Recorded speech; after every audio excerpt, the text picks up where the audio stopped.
Hello, and in this video I am going to do something a little different. I am going to turn the fabric forward and backwards to make a really neat design on this rope bowl, so I hope you'll join me.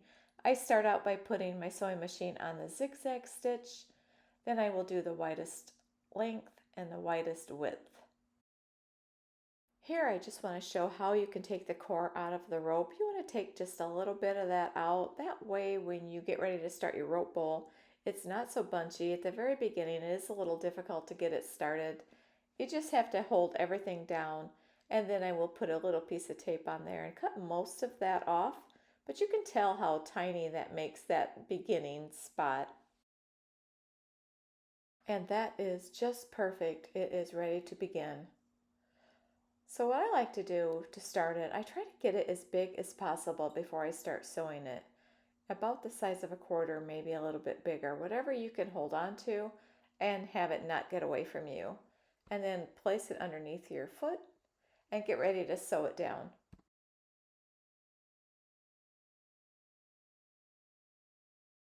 Sewing rope is so much fun. I really hope you give this a try, and I want to show you just how easy this is to sew. It just goes together so fast. At the very beginning, it does take a couple minutes, and you can see I'm going back and forth. And I'm also checking to see if I've missed any spots. If I have, it's very easy just to go over it and fix it at this point in the project.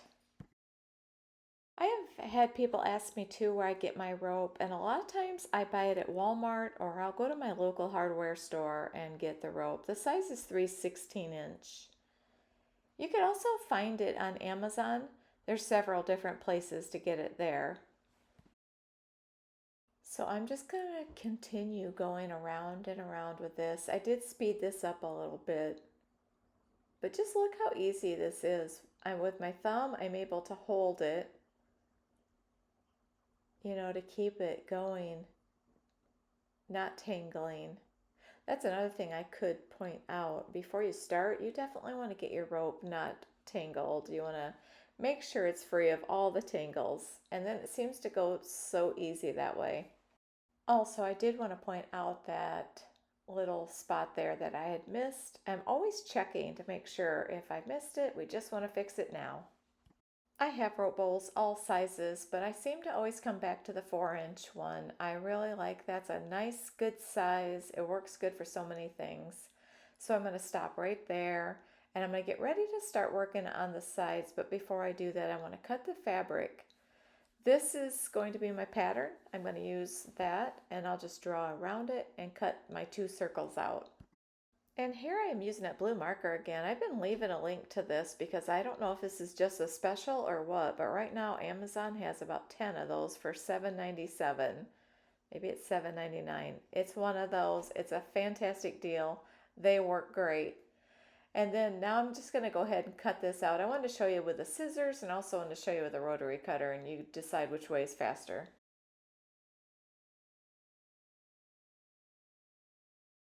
For circles, I definitely like the scissors better. It just works so much better and goes so much faster. I really like the fabric that I'm using today. It's so bright and cheery. What I'm going to do now, I have the 2 pieces here. I'm going to take a little bit of glue. I'm going to put it on the circle here, but I'm not going to do the whole thing, just mainly do in the middle. I'm going to be sewing on the edge, and I'm going to flip it over and do the other side as well.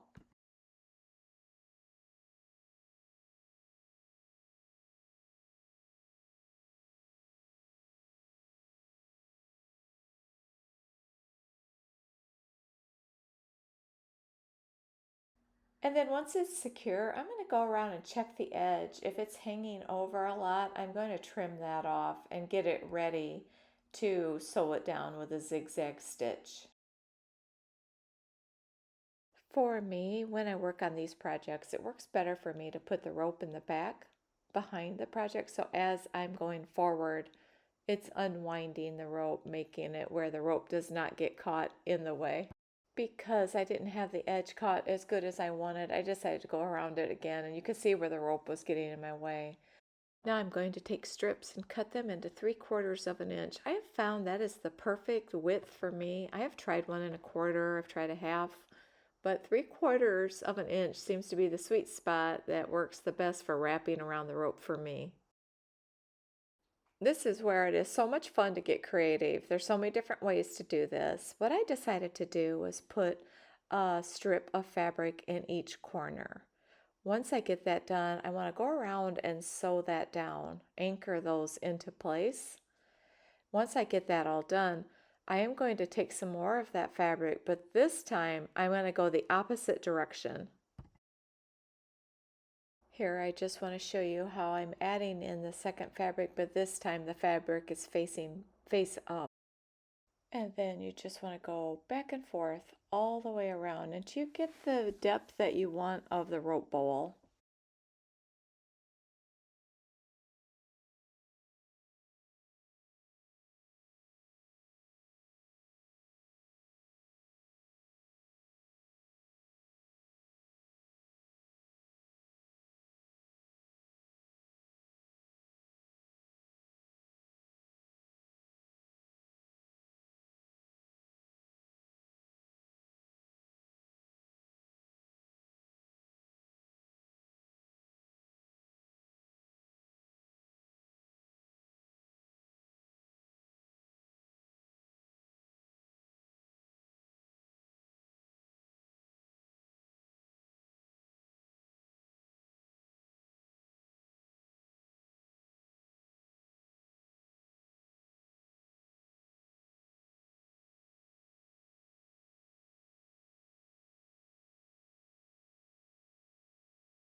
I like the look of that, so I think I will stop there and I'm going to go ahead and trim all the edges off.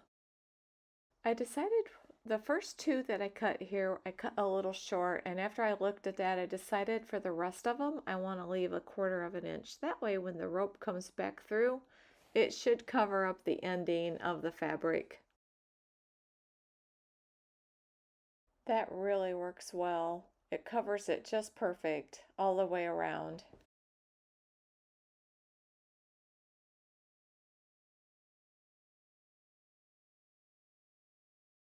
Now I'm going to start wrapping the rope and sewing that down. Normally when I wrap rope like this, I will glue a little bit to begin with and then clip it. But today I decided just to stitch it down a little bit. That held it in place and then continue wrapping.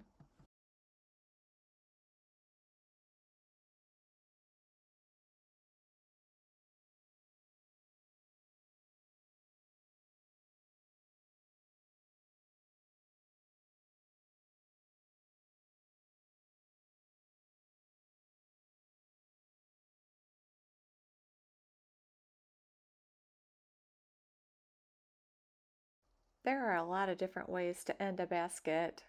I like to try to do it different every time, but there's only so many different ways that I've come up with that I like. One of my favorite ways to do it is to just take just a little bit of it and make a loop. It goes together easy, and I like the way the finished bowl looks. I put a little bit of tape on again, just like how I started it, and I'm gonna get ready to finish this. I also wanted to take the core out again, just like we had done at the beginning. I think that gives it such a nice look. That way you can get rid of the bulk of it and it's a little skinnier and it fits right into where you need it. And then I'm just gonna put a little piece of tape on again, cut most of that off, and then it'll be nice and ready to finish.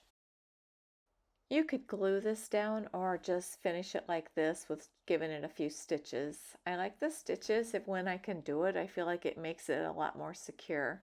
This basket was a lot of fun to make. At the end of this video, I'm going to put up a couple of my other videos, and if you enjoyed this video, I hope you'll hit the like button and consider subscribing. Thank you so much for watching.